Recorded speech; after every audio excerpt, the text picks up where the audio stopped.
But the problem is that the complexities of blended family life are not cut and dry like that. Just because you know what you don't want in life doesn't mean you have clarity on achieving what you do want. Right. What I might have thought was tenacity or standing up for what I thought was right was actually debilitating rigidity for our family. Wow. Welcome to the Blended Family Coaching Show, where you'll discover how to move your stepfamily from just surviving to truly thriving. Grab your headphones and listen in as we share practical, real-life strategies for building healthy bonds, Understanding the kids' perspective, romance and partnership, parenting with great teamwork. and yes, even co-parenting with a difficult ex. We're Mike and Kim Anderson, and we believe with the right tools, every step couple can overcome the common challenges of stepfamily life. Join us for authentic and sometimes comical conversations to discover how you can lead your family with confidence and create the future you really want. Well, hey there, welcome. We are jumping into another episode with you, and Yes, we're very we are. excited that you're here. Thank you so much for joining us once again this week. Hey, would you think about maybe leaving us a rating or a review over on Apple Podcasts or any platform you listen on that allows for that? Yeah. We so appreciate your feedback. And you know, it'd be awesome if you're running across any of our episodes that you say, wow, this really helped us and brought value. Would you share that out on your social media, maybe on your Instagram or Facebook page or wherever it is that you're hanging out online? Share that out with your friends, because I bet you've got some friends or family members or coworkers that are living in a blended family situation, and they probably need some help and support and ideas as well. So share that out with your network and see how you might be helping others just simply by sharing it. Absolutely. Yeah. All right. Well, let's jump into today's episode. Yeah, you know, the last couple of weeks, we've tackled the 4 common myths around one of the most effective bonding strategies for blended families. That's that one-on-one time for biological relationships. Yep. And it's a strategy that paves the way for the whole family to come together and blend. And it also reduces a lot of the tension. And the myths we uncovered can be so challenging for couples to move beyond, and it can actually rob their family of their long-term bonding goals. That's right. What they're looking forward to. Yeah. And the truth is, these myths are related to only one area of blended family life where we can make some easy wrong turns and get hung up. Yeah. There are really a multitude of complex issues around bonding, parenting, marriage, and co-parenting that every couple will face in their blended journey. Yeah, there's so much. Yeah, and these things often create stress and conflict, and sometimes there's some relational damage. So our goal for this podcast is to help you become more aware of the common challenges and then share the proven strategies that work best in these complex dynamics so that you can avoid as much pain as possible. That's right. We really want your family to thrive and to make it. Yeah, totally. And you're right. You know, the last couple of weeks has just been focused on one little area, but there's so much. And at the end of last week, I made kind of a long statement. Here's what I said. I said, we found that the most successful stepfamily couples are those who are willing to put themselves into the shoes of other family members to gain empathy and understanding around each family member's unique experience. These couples realize that they may have some individual blind spots or emotional reactions or even some misguided assumptions. They're ready to own up to their mistakes and admit they've got some things to learn about blended family dynamics. And as they take intentional steps forward and discover new approaches to their challenges, they're able to replace criticism with a curiosity mindset. They become flexible rather than rigid and remain teachable, patient, and humble instead of demanding that things go their way. Ultimately, all of that I just said is what it takes to blend successfully and experience unity as a couple and genuine connection as a family. Absolutely. And it's funny, as we were listening back to that, we kind of chuckled, Right. because we're both well aware that we've had to learn how to do all of those things over the past 20 years. And without really realizing it, I actually laid out some very specific traits that seem to be common in the couples that we've seen have the most success. Right. And honey, we've both had to work pretty hard on these specific attributes individually and as a couple. For sure. And without these traits, I don't think we would have been successful or made it to our 20th anniversary that we recently celebrated, right? That's true, yeah. But when we finished recording that last week, we thought it could be helpful to share with you how we struggled with these traits and what it really took to master them when it came to leading our blended family forward. Yeah. And our hope is that you'll listen today with an open mind and honestly ask yourself how you're doing with developing these traits. Yep. And that you might consider ways to improve or gain a higher level of competence in these areas so that you can do everything possible to set your blended family up for success. Yeah. And we're confident that that's what you want. You wouldn't be listening, right? For sure. And we want that for you too. So let's dive in. We've got 6 powerful traits that every blended family couple needs. For sure. The first one is empathy. Starting with empathy. And it's so important because when you have the ability to truly empathize with every member of your step family and even with the exes who you're co-parenting with. That's a tough one. Yeah. But there really are tremendous benefits. Absolutely. And we've heard it said that empathy is a quality of character that can change the world. Yeah, for sure. And we believe that empathy can change the trajectory of your step family. Definitely. Brene Brown says that empathy is feeling with people. It's really about intentionally putting yourself in other people's shoes for a time with the desire to understand. Right. As a step parent, I've really struggled with this over the years. It's hard to have empathy sometimes for your stepkids, and often we don't really want to try to understand what they might be going through, their hurts and their hangups. We're busy, we've been frustrated with them or even hurt by them, or we're frustrated with our spouse and their parenting, and then we project that onto our stepkids. Yeah. I've experienced all of that. But when you start to really get what's going on for kids in a blended family, it can actually free you up as a step parent. You don't have to demand their acceptance or their compliance. You don't have to get upset when they seem to be holding you at arm's length. If you're truly able to empathize with the possible struggles going on under the surface of kids' behavior, it's quite a bit easier actually to stay calm and to think rationally. And when you're in this place of understanding the bigger, kind of deeper perspective, you can avoid jumping to misguided conclusions, especially about kids' motives or their character. Oh, yeah. And you won't be taking things quite as personally. When hurtful things happen, the mindset shift is that the kids are struggling to accept the dynamics. They're having a hard time. And it's really not about me. Yeah, there's so much more to it. Yeah. And this can be actually liberating. And it's a healthy mindset shift for a step parent who's feeling excluded and hurt. If you're feeling like that stranded stranger, just having a little bit of empathy for everyone else actually can reduce that stranded stranger experience. And when you can engage in an empathetic mindset, it actually starts to pave the way for the connection and the influence that you're looking for in the first place. Yeah, because you're more relaxed. Totally, yeah. And it's not just step parents who struggle here. Oh, thank goodness.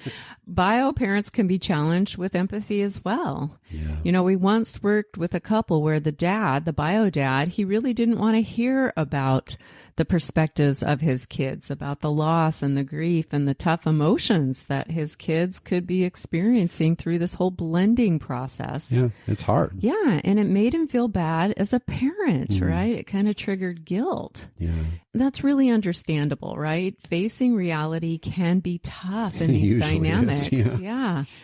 But sadly, his inability to engage in trying to genuinely empathize with what his kids might be experiencing, it actually kept him stuck in a pity mindset towards them and towards himself. Yeah. So instead of being able to help his kids move forward and process through their difficult emotions, he was actually dismissing many of the dynamics that they were dealing with, and he was coddling the kids. He was excusing their behavior and overcompensating for them, often avoiding their challenges. Yeah. He wasn't helping his kids move forward. Right. And this might have made him feel better in the moment because he didn't have to look at things. Sure. but he was actually keeping his kids and himself stuck in their loss and their grief by avoiding it. And eventually his blended family fell apart. That's right. Bill Bullard said this, the highest form of knowledge is empathy. If you want to truly know your kids and show up well for them, you got to be willing to empathize with their pain and gain some understanding around their perspective. And keep in mind that the kids' perspectives are usually very different than the adult's perspective in a blended family, and that's normal and it's okay. Yeah. And remember, we can struggle with having empathy for each other too, right? Yeah, for sure, yeah. I had a hard time empathizing with your position, honey, when you experienced the stranded stranger dynamic. Yeah, stuck on the outside. Yeah, I didn't get it because I didn't take the time to put myself into your shoes and understand your position in this dynamic. Yeah. I was too busy licking my own wounds as the trapped teammate, right? Yeah. Well, I'm glad I didn't have that problem because I totally understood and empathized with you all the time. Right. We're talking about reality here, honey. That's right. I forgot. You're right. It is hard to empathize. And I didn't understand where you were trapped in that trapped teammate position either. And, when we're in that mode where we are thinking rationally, we really do believe that we've got the capacity to empathize with our spouse.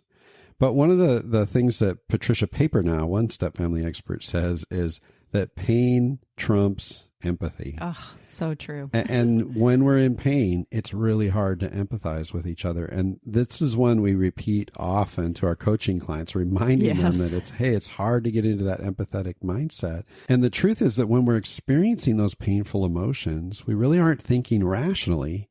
And so that's what makes it so difficult to empathize with each other. Yeah. Truly being empathetic toward each other often seems to be much harder than we think it should be. Yeah. Now, the opposite of empathy is indifference or apathy, when we're mainly focused on our own agenda and our own pains, and we really aren't concerned about what anyone else might be experiencing. There's kind of this lack of interest, care, or concern. Yeah, most of us can probably remember a situation where someone was apathetic toward us and they simply didn't want to understand our perspective or hear our heart or really spend any time on trying to get into our shoes. Right. And I just want to challenge, if you're listening, I want to challenge you to think about how that made you feel. We've all been there. Yeah. I know that when you were apathetic toward me, honey, that actually made me feel more and more like that stranded stranger stuck on the outside. Right. I often felt disregarded or unheard, sometimes disrespected even, or unimportant to you. And even though in our rational brain, I know none of those things are true, but in the moment, those feelings were really real. And those are painful emotions. Yeah. And when you didn't understand what it was like for me as that trapped teammate, I felt really overwhelmed and confused. And sometimes I felt unappreciated or judged. Yeah. I was really wounded. Yeah. And a lot of times I just felt under so much pressure. Oh, yeah. I can see that now. Yeah. It was hard to see it then. So, when issues would come up for us and there was a lack of empathy, it's no wonder we would hit a wall and then conflict would erupt. Yeah. Those are a lot of painful emotions that we just listed there. Right. That's a ton of pain. And how do you find a place to be in empathy when you're in that pain? It's really You've hard. got to be able to back up, lower that pain level, and then intentionally enter an empathetic mindset. No one shows up well when you can't find empathy and work as a team to solve problems. It just really gets muddied in the midst of all those emotions. Yeah, it's just too much. Yeah. But honey, once we started to develop more empathy for each other and for the kids, we were able to understand what each of us was experiencing. Yeah. And then our hearts were moved to a place of interest, care, and concern for each other. Yeah. And, once you get there, it's so much easier to work through the issues and solve problems as a united team when you develop empathy. We're so excited to let you know about something brand new we've created just for you. We've realized that with so many episodes available here on the show, it might feel a bit overwhelming to find the topics that matter most to you.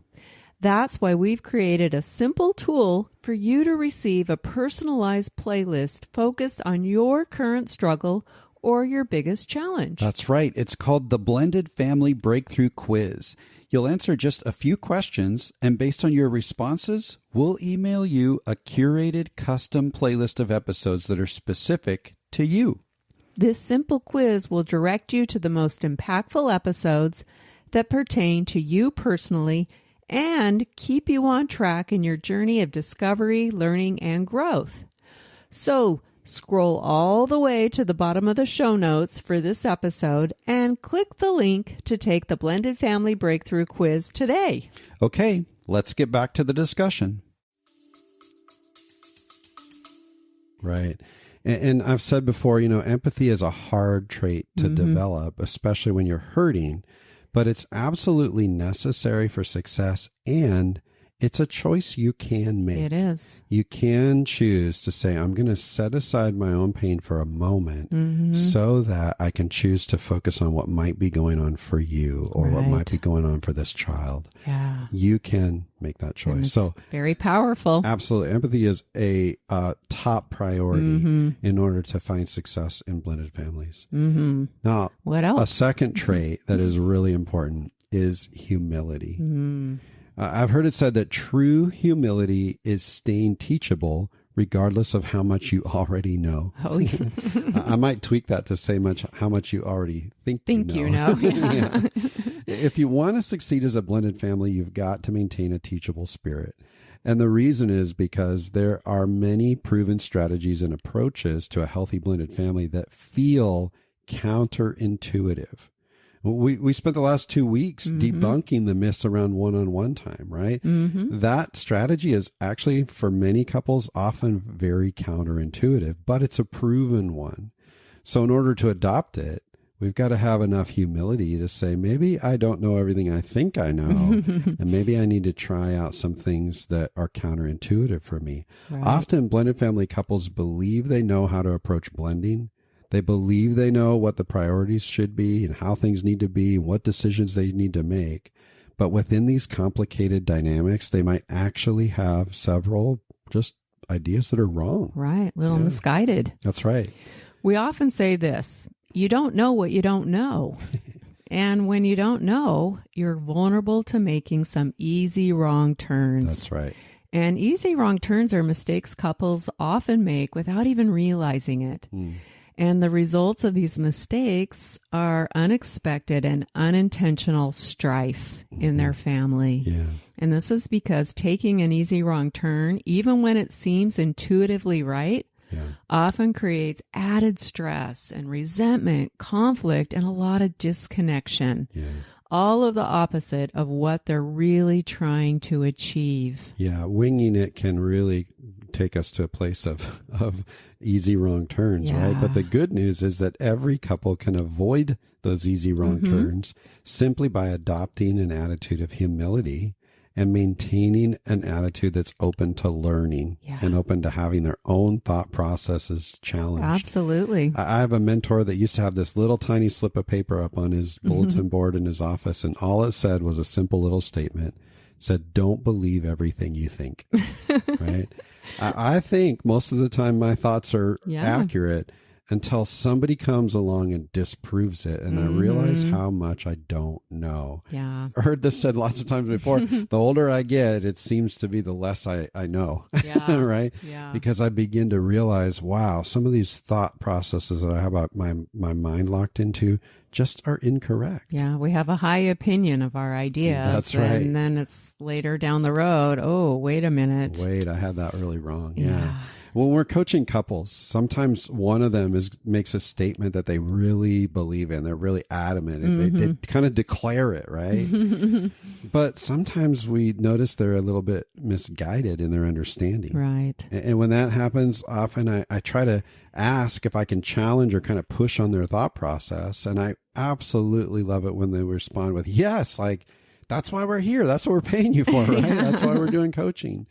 This is an example of someone who knows that they don't know it all and they're striving for true knowledge and understanding. They're not just trying to be right. Right. It's a great place to be if you want to avoid those easy wrong turns. And especially if you've already made a few of those easy wrong turns and you just want to do some damage repair. Right. You've got to be willing to own your mistakes and make things right if you want to foster an atmosphere of unconditional acceptance and grace and forgiveness in your home. And honestly, all of that takes humility. Yeah. Forgiveness is a really important trait as well. Right. And, a humble attitude and an openness to continually learn and grow will change everything for a blended family. For sure. It can turn things around. But, by nature, I've never really been much of a learner. You know this, honey. But early on in our journey, we did attend Ron Deal's 2-day workshop for step-family couples. And soon after, we started leading other couples through his curriculum, which was a great starting point. And it really did help us to get our expectations in line and really avoid some of these easy wrong turns. That's right. I will also say that you really pushed for us to go to that workshop. Well, it was the weekend before our wedding, Yeah. and I think you were more in wedding planning mode, but I definitely had to demand that we just had to do that. You were more motivated than I was at that point. But looking back, even though we did all that, there was so much more that we needed to learn in our unique situation, right? And we're still learning about how blended family dynamics work and which strategies apply and how to best implement change and nurture all the relationships. Yeah. There's just so much knowledge to be gained. Yeah. And this is kind of easy for us to say now, but we went through some seasons where we weren't very motivated to keep learning and growing together. Yeah. I mean, I am someone who's kind of wired for continuous learning and continuous growth. I kind of crave that. But there have been some seasons where I did not really lean into that. And it was really probably for both of us because of our own pride. Yeah. We'd get stuck in those difficult issues and we kind of each believed that we knew what was best. And so we would dig our heels in, and rather than humbly coming together to grow our knowledge around the issue as a team and gain the skills and strategies we really needed to move forward, we would just kind of stay in our own corners and compete against each other. Yeah. Just trying to get our own way. Yeah. Yeah. We've done that a lot over the years. A lot of stubbornness. And, this was especially true around parenting. We were each holding on to our own pride, defending our position and beliefs rather than reaching out for some help to discover how we could approach our different parenting styles from a healthier standpoint. That's right. I've heard it said that pride is concerned with who is right.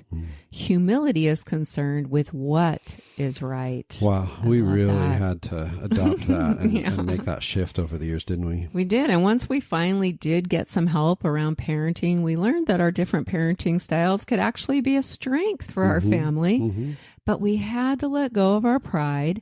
We had to come together as we learned how we could leverage our strengths and improve the areas where we both had some blind spots and some weaknesses. Yeah, for sure. We've seen how our own prideful attitudes can keep us stuck, and we've actually seen it in other couples that we work with as well. And it really puts couples into unhealthy cycles of disagreement and ongoing conflict. Yeah. Nothing ever seems to get resolved, and they just continue to work against each other. Yeah. But humility is kind of the key that unlocks the door to teamwork. Being honest with yourself about where you might lack the knowledge you need to show up well, and being willing to confront your blind spots, because we all have them. We all do. It sets the stage, and it starts to allow us to come together as a team. Yeah. Gandhi once said, "It is unwise to be too sure of one's own wisdom." Don't believe everything you think. That really says it all. Yep. And when we finally understood that we had more to learn and that our pride was getting in the way, we were able to really dive deep into our own individual issues through counseling and into our family issues as well. Yeah. And this has been a catalyst to our success, I would say. For sure. And over the years, I have become more of a learner. Yeah, you have. I have, I've been because proud of I've you. experienced the incredible benefits. Only good can come from it. Yeah.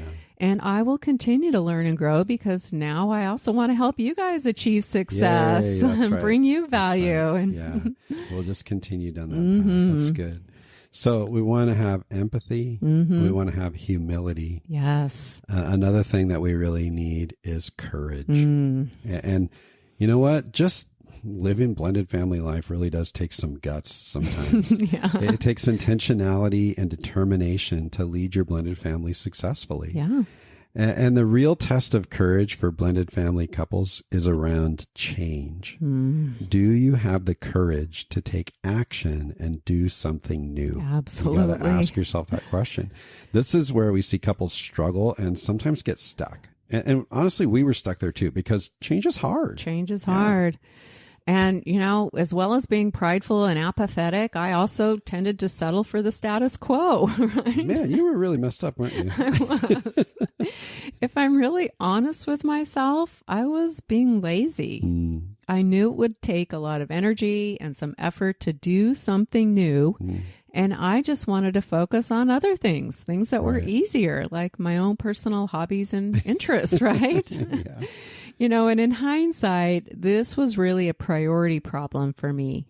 I was choosing to invest in things that weren't as important or as impactful as the health and well-being of my marriage and my family. But even more so, it was also a lack of courage. I had some underlying fears. I was afraid that I wasn't actually capable of making any changes, especially around my permissive parenting. And I was afraid that doing something different was going to rock the boat, right? With my daughter Annika and sometimes even with my ex as well. But this one quote from Franklin D. Roosevelt was so helpful for me. Listen to this. Courage is not the absence of fear, but rather the assessment that something else is more important than fear. I just love that. So true. Yeah, it's interesting that you talk about, you know, rocking the boat with Annika and even with your ex. The truth is, to get to where we needed to get to, the boat needed to be rocked. Absolutely. And that was a decision that rocking the boat was more important than just cowering to your fears. Yeah, rocking the boat was one of the best things I ever did, even though it was hard and it took courage. And we're not saying that as a blanket statement. No. You don't need to go looking for reasons to rock the boat. No. But in our case, you know, the more you learn about our story, you'd know that we had to really face some tough stuff. And, you know, even though change is hard, it's necessary if you want to break free from those old unhealthy patterns. And that's where we were stuck. That's right. You can't keep doing what you've always done if you want to get something different. If you want to experience something new, something better for your family, you must be willing to do what it takes to create change. And it does take courage to invest and develop new skills around parenting and managing our emotions and resolving conflict, all of those things. It takes a lot of courage. After you've learned some new ways to approach your challenges and some new skills, then you have to courageously take action and actually practice those skills consistently as you implement change. This is where we see couples get really uncomfortable and awkward, and it feels messy at first, and it's a struggle. And we felt all of that at the beginning as well. And the ones who really experience success are the ones who push through the awkwardness, who push through the discomfort, and they do it anyway because they've decided that that's more important than the fear that they're experiencing. And that's where transformation They want to get to the other side of it. That's right. And that transformation that they experience is imperfect. It is. And the more you blunder through it, the more comfortable you are with blundering. And that's awesome. But courage to stay the course around this change is what it takes to successfully lead your family as a team. And tackling your issues, really from the best possible approach. It takes a lot of courage. You got to push through. And we're no stranger to this. We've been facing this for a long time. And the truth is, you can read books, you can listen to podcasts like this one, you can attend seminars, but if you aren't willing to take action and be persistent, you probably aren't going to make much progress. Totally. But as I've learned over the years, my fears don't have to define my capabilities. That's really good. Say that again. My fears don't have to define my capabilities. I had to get really honest about my fears and face them head on. Otherwise, I was allowing my fears to rob me of that courage that I needed to take steps forward, away from the status quo and in the comfort zone. But that place was less than ideal. Yeah. I wanted our family to experience something better, but I really had to acknowledge that it wasn't going to happen until I moved beyond my fear, reordered my priorities, rolled up my sleeves, and got to work on changing what I needed to change. Yeah. And this took courage. It took energy and intentional effort, but it was so worth it because gradually, slowly, I became a better spouse, a better parent, and even a better person overall. And our family experienced something so much better than that status quo where I was stuck. So don't let fear stop you from finding the courage you need to take action and move forward. Yeah.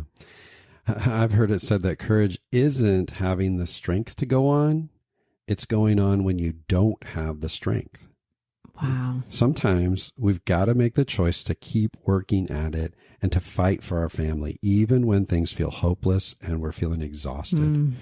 I've been there a lot of times in our journey. We both have. But we've seen that even when we're feeling tired and overwhelmed, there's always something new we can learn and try. Blended family life is really full of possibilities if you're willing to seek them out and then take action, even if it's just baby steps forward. And sometimes it's a matter of trial and error until you figure it out or, kind of get it right for how it works for your family or your marriage. But we see couples who throw in the towel sometimes way too early. At their first or second error, their pain, their fears, and their insecurities overtake their courage, and they end up missing out on what could have been great. Yeah. So be courageous in your blended family journey. When courage is mixed with empathy and humility, you might be amazed at what you can achieve in your marriage and in your blended family. Absolutely. Yeah. So let's move on to the next trait. The next one is a curiosity mindset. Listen to this quote. The ability to observe without evaluating is the highest form of intelligence. Ooh, that's a tough one. I know. This is about having a curiosity mindset, which helps to guard against some of the most destructive obstacles for blended families. And those are criticism, defensiveness, and blame. Yeah. One of the traps that I fell into was this tendency to become easily offended or overly focused on my own misguided assumptions about our situation, rather than simply observing the dynamics and getting curious around, what could be going on here? Yeah. Honey, I remember that when you'd come to me with a concern, especially around parenting Annika, even if you were calm and you were speaking respectfully, I'd immediately take it as an insult against my parenting and even against Annika. Yeah. And I'd quickly jump to some extreme conclusions that you thought I was a bad parent or that Annika was this unruly brat. Yeah, it's like a landmine. Yeah, it really was. Yeah. And then I'd start to defend myself and I'd defend my daughter's behavior. And that would eventually lead to rationalization and blame. I'd twist it around and I'd really make the issue your fault. You're just being nitpicky or you're just so controlling. Yeah. And the saddest thing about my reaction is that I wasn't really listening to understand what you were trying to say to me. And I just assumed that your motives were malicious, which is really, it is sad. Yeah. Isn't it amazing how we can be so in love and yet feel those things about each other? Yeah, it's wild. Yeah. Now, because of this, I ended up pushing you away and then reinforcing your stranded stranger experience, right? I felt really stuck. Yeah. And at the same time, I was missing out on gaining your input and your insights, which were actually very valuable, as I later came to discover. Yeah, that was really tough. And I mean, I often reacted the same way when you tried to communicate with me about my own stuff. Right? We were both doing that. And eventually, we had to learn what it meant to genuinely adopt a curiosity mindset and the value that would bring to our whole family. Right. And it's not just us. I mean, we get to work with a lot of couples who often start out with each of them believing that their way is the right way. But as we keep working together, they often come to some understanding about how misguided assumptions and criticism and defensiveness and blame, which all usually kind of go hand in hand, they all end up sabotaging the communication, and it sabotages their unity as a couple. Right. And this inevitably leads to unproductive cycles of conflict and disconnection. When they discover that the antidote to assumptions and defensiveness and blame is simply to maintain a curiosity mindset, they each begin to open up to the possibilities as they listen to truly understand each other. And then in doing that, they start to gain empathy for each other, and they actually start collaborating together rather than competing against each other. Yeah. We actually get the privilege of watching that unfold before our very eyes when we get to coach amazing. couples. It is. And you know, when you have to face a touchy topic, which we all have to face a whole bunch of touchy topics, your problems simply can't be solved until you can get to a place of curiosity.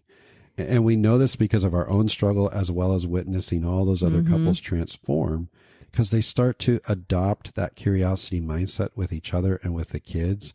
And all of a sudden, the collaboration just starts to emerge. Yeah, they move away from being defensive and critical. Yeah, it's awesome. And it took me a while to get there. But what I've learned is that every issue isn't all about me and my failings. It's most likely about the dynamics we're facing. Yeah. And honey, just because you want to share your concerns or even voice a complaint, that doesn't mean that you're attacking me. Right. When I'm able to curiously ask questions and seek to understand, I can approach our issues from a more rational place of intellect instead of overreacting and allowing negative emotions to hijack our communication. Yeah. A curiosity mindset has helped me to remain calm and approach the issues from a much more objective viewpoint, Right. which has really transformed how we're able to work together and communicate. Yeah, absolutely. And it goes both ways. I've had to learn the exact same thing. I mean, I could have made this pretty much the same statement you just made going the other direction. And adopting a curiosity mindset has given us a bigger picture, more realistic perspective around the dynamics. Right. So we don't have to get stuck down in the weeds. And it can also help you to develop a thick skin, all of us, right? Which is another valuable asset for those of us living in these challenging blended family dynamics. It's pretty easy to actually make things harder than they need to be when you're super sensitive or overly critical of yourself or of the people around you. So we've got to learn to let some things go and not hold on to minor injuries. Right. Otherwise, we tend to move further into our own corner. We hold on to our judgments rather than getting curious. Right. Yeah. On this one, I realize that it's really a choice. I can choose to criticize and get defensive. I can play that blame game and, take offense to every little thing. Or I can choose to be curious, to ask questions and seek understanding and let go of the little things. Yep. If you tend to make molehills into mountains, or if you spend a lot of time blaming others for your pain, you probably don't have much of a curiosity mindset. And I only know this because I've been there, and it did not serve me very well. Right. So I want to encourage you to stay curious. It's said that curiosity is the fuel for discovery, inquiry, and learning. So it's definitely worth pursuing, and it will help you to successfully communicate and navigate through your issues. Yeah, that's awesome. Okay. Curiosity mindset. And along with that, we've got to learn to be flexible. Oh, yeah. There's a piece of ancient wisdom that says it's better to bend than to break. And this is seen over and over in all kinds of ways. I mean, just look at how, animals and plants are able to adapt to environmental changes and hardships and threats, right? They're bending rather than breaking. Bruce Lee once said, "The stiffest tree is the most easily cracked, while bamboo or willow survives by bending with the wind." This is something blended family couples need to really think about. The opposite of being flexible is to have a stiff or a rigid approach. And a rigid approach in these dynamics is not only going to increase the intensity of your problems, but in the end, things might just break and fall apart. Because, one expert, Ron Deal, says step families are no place for rigid mindsets. Absolutely. Yeah. That's just so true. And often we see spouses that tend to have interesting ideas as they attempt to blend. And, this is especially common for step parents who firmly believe their stepkids should behave a certain way and should immediately accept them as an authority figure in their lives. Yeah. Now, this is a step parent who's got a rigid mindset. They believe their stepkids should have the capacity to quickly adjust to the new family structure. They have very high and often unrealistic expectations and sometimes expect their stepkids to accommodate them into every aspect of their lives. Yeah. However, they themselves tend to hold on to these ideas with rigidity and become inflexible when problems arise and things aren't working out the way that they think they should be. That's right. Yeah. And this step parent simply wants what they want. And they might not want to understand why the kids are struggling or even consider how they might approach things from a more empathetic, humble, courageous, and curious perspective. And, this can create a lot of tension with the couple, of course, because you've got the bio parent now trapped between their hurting kids and their rigid spouse. Yeah. But it can also create relational distance between the stepkids and the step parent. Yeah. When the kids don't meet these high expectations, they can become emotionally upset or they start labeling their stepkids. And this is going to cause the kids to withdraw in frustration and even form some mistrust or some misguided assumptions about their step-parents' motives. Yeah, all the opposite of what we're actually trying to get. It doesn't work. So were you thinking about the early years and describing me through all that? Is that what you're after? A little bit. Maybe so, yeah. A step-parent's rigid mindset is actually going to sabotage the relationship that they really want with the stepkids. And this is just one example. We see this play out in a variety of ways around many different issues for blended families, and the outcome is always negative. Regardless of the situation, a rigid mindset or an extreme posture, especially around parenting, will eventually backfire. Not only will you be unsuccessful in forcing your own inflexible agenda, but you're most likely going to cause some relational damage that won't easily be repaired. Sometimes it never gets repaired. Yeah. We've heard some really sad stories. And, the reason we say this is because a rigid mindset leaves no room for empathy. Yeah, it's total opposite. And it really sets the stage for misguided assumptions and misunderstandings and hurt feelings and all kinds of emotional distress in the family. And all of this leads to pain, confusion, resentment, and disconnection. Yeah. Sometimes in all of the relationships in the family. Yeah. And, we found that someone with a rigid mindset is generally uncoachable. Yeah. Until someone's willing to have their beliefs challenged and they're able to move toward flexibility and understanding others' perspectives, most of us simply won't benefit from support or coaching. No. I struggled with this around your parenting of Annika, hon. I had some rigid ideas about how she should behave and how you should be forcing her into compliance and how our household should operate. Right. I figured I knew how we needed to spend our time and where our priorities should be and so on and so on. But those rigid ideas of mine actually kept us stuck. And a lot of it for me stemmed from the dysfunction that I experienced as a child.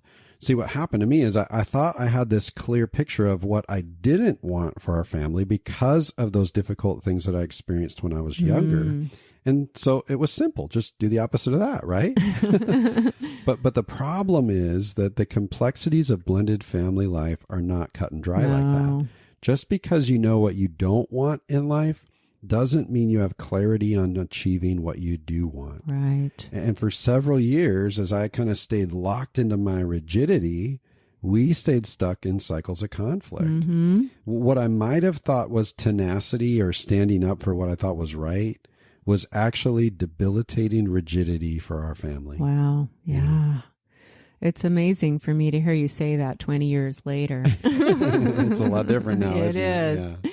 And, I certainly was inflexible when it came to how much I was willing to let you in and accept your input around many of the decisions in our home. And not only had I been a single parent for several years without really having to answer to anyone, but in my previous marriage, I'd been controlled and emotionally abused, even oppressed in many ways. And so I came out of that with some determination that I'd never allow anyone to control me or treat me like that again or tell me what to do. And so, like I said before, honey, you'd attempt to share your insights and your concerns with me, and I'd usually get pretty defensive. But a lot of that was because of this old baggage that I was still holding on to, this rigid belief that if I allowed you in, that I was giving up my own power and control. But unfortunately, what this really meant was that I'd become inflexible. I was shutting you out and judging your motives because of my own fears and my rigid beliefs. Yeah, a lot of this inflexibility that we both had really created a prison. And we were both in our own little cells suffering on our own, not even realizing that the lock was on the inside and the key was sitting right there in access. And it was really through our own healing that we had to finally discover how to reach flexibility rather than being stuck in that rigidity. Boy, what a duo we were in those early years, huh? It's a wonder we made it to 20 years. Yeah. Inflexibility is one that we both wrestled with for a long time. But when we began allowing ourselves to see some different perspectives through the support of others and by the grace of God, we finally began learning how to communicate effectively, how to maintain that curiosity mindset. And we both started to soften and bend a little bit more. We finally found the key. We unlocked the door and we got the heck out of that prison. This was a gradual softening. It took some time for each of us to start to trust and really understand each other's perspectives and to start to trust each other's motives, a lot because of those difficult experiences we had in the past. But what we found was that flexibility often leads to some really great things. Oh, yes. Now we get to brainstorm ideas together. We get to consider different solutions to our problems as a united team rather than digging our heels in and going back to our own corners or back into our own little cells of rigidity and just demanding that things go our way. Right. When we're willing to be flexible, we end up discovering a way through our problems. And it's a way that actually honors both of us. Now, we may not get exactly everything we each want individually, but we tend to land on what's right for us as a couple and as a family. And when we do that, it's always so much better than just one of us getting our way. That goes back to that quote. It's not about who is right. It's about what's right. Exactly. And the trait of flexibility has freed us up to keep moving forward, to take appropriate action together and make positive changes in our challenging dynamics. It's a must if you want to successfully get to the other side. Absolutely. It really is. All right. So we're going to adopt empathy and humility and courage and a curiosity mindset and flexibility. Right. And finally, everybody knows we've got to talk about patience. Patience. It's a powerful trait as well. And we all know how difficult it can be to be patient. Here's something to think about when it comes to patience. Patience is not the ability to wait, but the ability to keep a good attitude while you're waiting. Man, that is such a hard part of patience, is maintaining a positive attitude even when things are less than positive and it doesn't seem to be going anywhere. Right. This is one of the biggest challenges many blended family couples struggle with. Absolutely. Most of us start out with some expectations around what life is going to be like when we blend and get everyone under the same roof.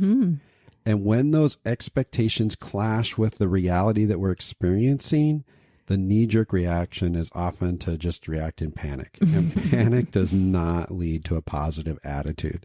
Panic leads to impatience and anger and frustration and sometimes even hopelessness and defeat. Yeah. And to tack onto that quote we mentioned earlier from Ron Deal, step families are no place for impatience. Yeah, really. The truth is relational bonds take time to develop. And because step families are born out of some kind of loss, every individual in your family is working through something. Yeah. For the adults, maybe there's some healing that needs to take place. There could be unresolved issues from the past or old baggage that hasn't been unpacked yet. Right. It takes time to let go of unrealistic expectations and adopt new ones that are more realistic. And that can feel very disappointing. Yeah. It takes time to get over those disappointments. For sure. It takes time, it takes effort to fully develop all of these traits that we're talking about today. But we're living proof that you can get there. And unfortunately, here's the bad news, there are no shortcuts. Yeah, I wish we had a serum or something for you. Yeah. It is going to take time to become a united team as you navigate through all of your challenges. Yeah, you know, and the truth is, it's not just the adults. I mean, No. each child is working through their own stuff too. We heard some recent research that it takes longer for a child to adapt to a parent's remarriage than it does for them to adapt to their parents' divorce. Wow. You think about that. Longer to adapt to this new family that you're forming than it did for them to adapt to the separation or the divorce. Yeah. Chances are they're still holding on hope that you're Totally. going to reunite. Could be. It could be, yeah. The truth is that kids experience deep loss when families blend, and there's an enduring nature to loss. Kids need time to process and grieve, and then they'll probably need to grieve some more later on. It's probably not just one and done. No. It's going to resurface in different forms and different ways as you move through the journey. And they need patience. They need understanding from you as a parent and as a step parent as they work through loyalty issues and fears and all kinds of things that are inevitable for them. And all the confusion that comes with those challenging dynamics, because it's really confusing for kids. What isn't helpful is when we add pressure on the kids to blend, often in our own impatience, and then expect relational bonds to form quickly and easily. We've got to remember that kids are human beings and human beings are complex. Just because you might believe that blending will be a seamless process doesn't mean that the kids are ready to blend or even want to accept this new family structure. Right. Most kids are going to need time, and that means you've got to be patient with the process. Yeah. You know, I think one thing that really helped us to grow more patience is by having that long-term outlook. Yeah. And what I mean by that is that we chose to look beyond the disappointment of today and remain steadfast in the hope that our time as a connected family will come at some point in the future. And I think somewhere along the way, I started to realize that patience was the key, but only because I believed that things would eventually come together, that all of our hard work would pay off if we could just simply relax rather than panic. Yeah. And because we were eventually able to patiently wait, things did become beautiful in our blended family journey. And it was totally worth the wait. Now, it certainly wasn't perfect, right? You know our story. There were lots of difficult, challenging seasons. Totally. And there were disappointments, there were setbacks, but imperfect progress can lead to amazing things. You want to hold on to that hope. Yeah, absolutely. You know, one way to think about it is this: be patient. The best things happen unexpectedly. Yeah, I love that that. thought.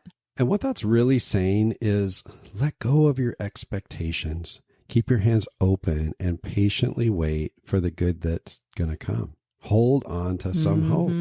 And while you're patiently waiting, there's still a lot you can do. We're not at all saying just sit around and wait for all this to happen.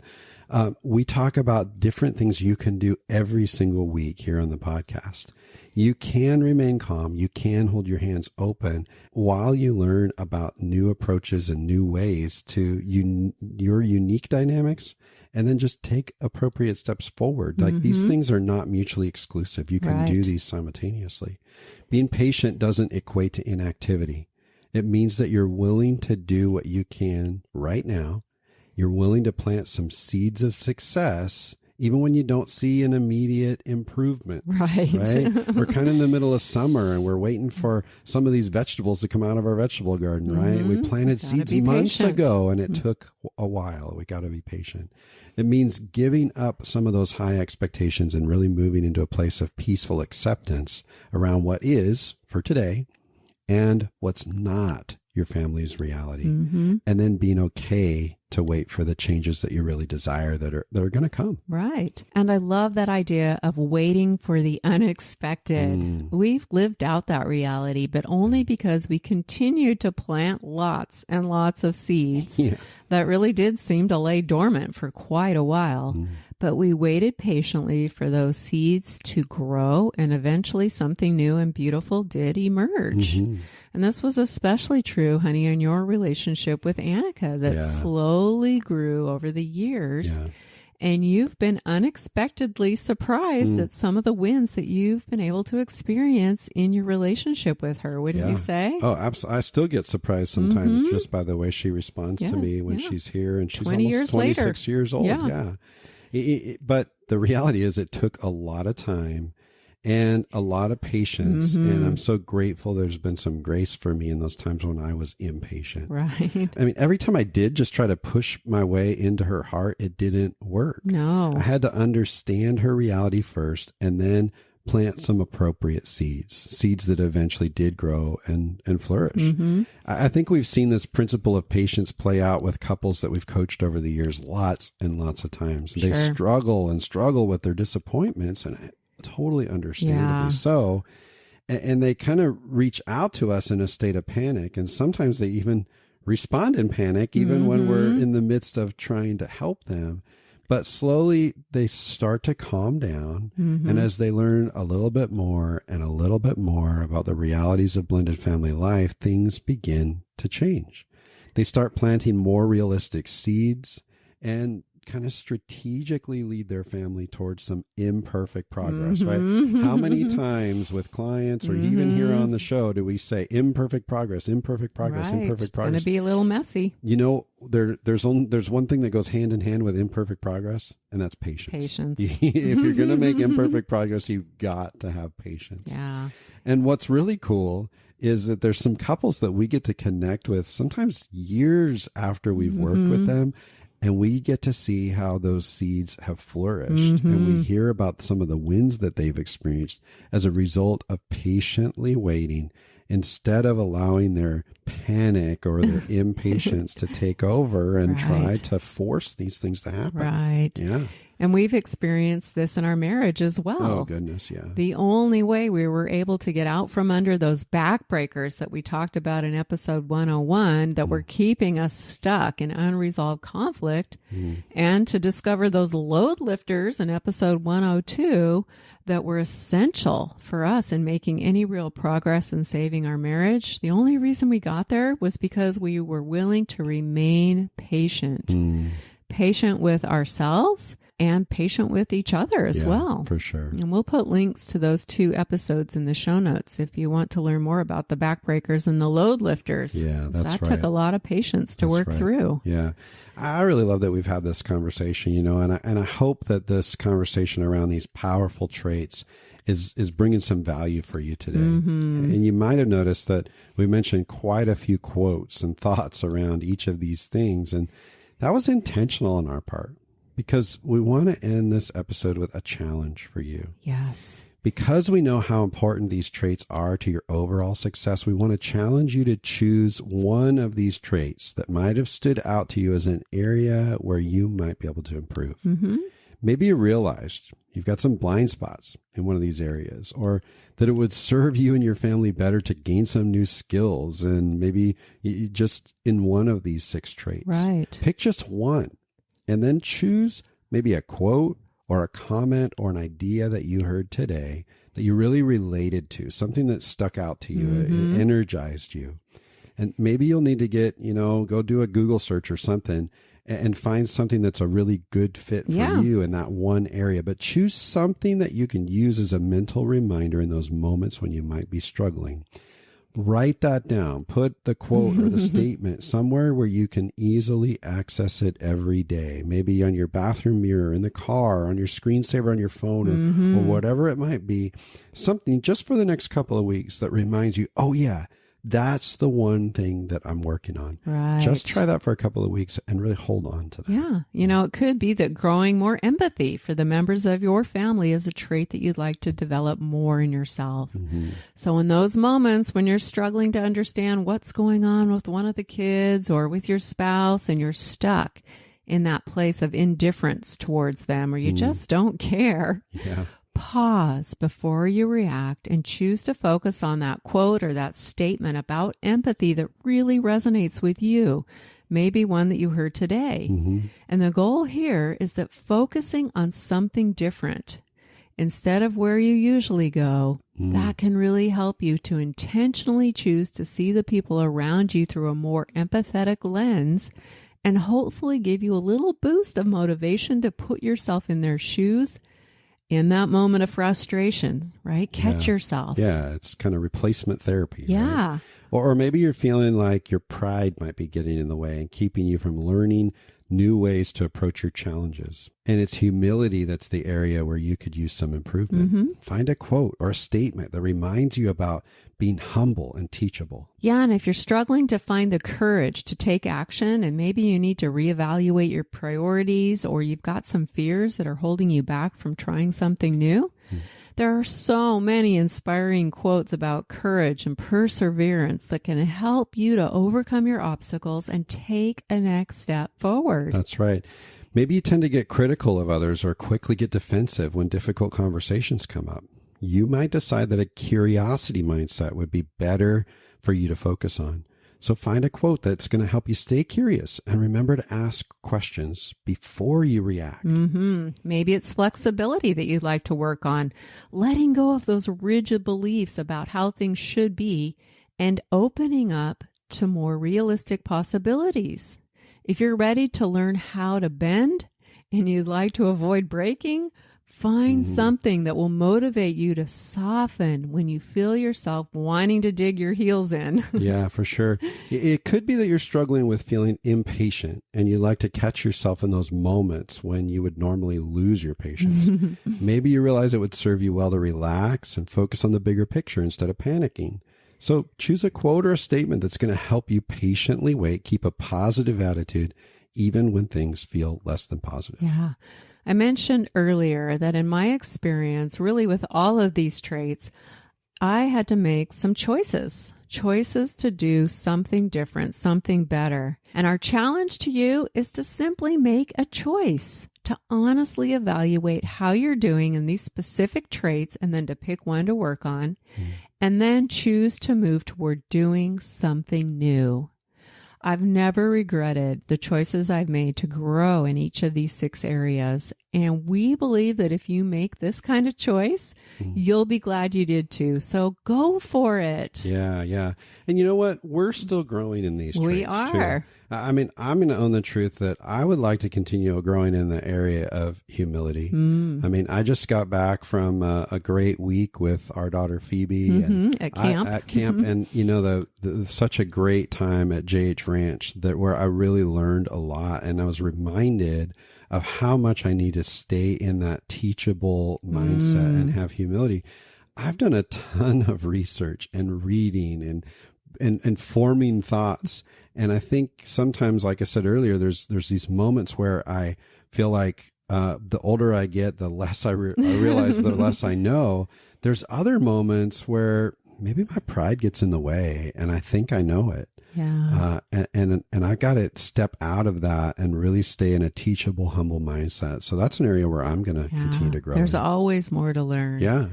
And I'm still learning how to maintain that curiosity mindset and putting that into action when things come up. And I feel like I still really want to get defensive sometimes. Yeah. We want to give ourselves grace as we work on these things and give ourselves permission to make some imperfect progress as we choose to make changes. Right. So I'll leave you with this last one statement that I saw on a sign in a coffee shop while we were vacationing on the Oregon coast. Nice. And I loved it so much that I took a picture of this sign And then when I got home, I made my own sign with this quote. You ripped it off? I did, because it really inspires me. And here it is. You can't stop the waves, but you can learn to surf. Nice. So simple. And the sign that I designed, honey, you helped me. You cut out a cute little surfboard for that, and I have some waves on it. But I think this is a survival guide in a nutshell for blended families, because the waves are going to come. Mm-hmm. And a lot of the time we don't have control over the challenges that slam up against us and crash down on our family. Right. But we can control how we respond. Mm-hmm. We can let the waves suck us under and take us out, or we can learn to stay afloat and even ride the waves with confidence. Yeah, sure. It's a choice we all have. And growing in the 6 powerful traits that we've talked about today is a choice too. And when we choose to develop these traits, we're setting our marriage and our blended family up for success. Right. So we can ride those waves. Amen. I like that. Yeah. So good, honey. Well done. One of the main reasons why these traits lead to success is because they actually help us to communicate better. Mm-hmm. And that is so key. Yeah. And so I'm excited to share that next week, we're going to get to really practical around how to communicate and connect with some intentionality. Mm-hmm. We're welcoming back our friend and special guest, Mark Warren, to talk about what he calls outlaw words. It's these words that we often use in difficult conversations that tend to blow those conversations up. Yeah. So you don't want to miss next week. No. It's so great. Mark shares some awesome stuff with us, and we're going to dive deep into how we can communicate better and avoid some of those emotional triggers that lead to so much pain and conflict. Yep. So make sure you don't miss that, and be back here with us next week to join and welcome Mark Warren. But for today, that's going to make this episode a wrap. Until next time.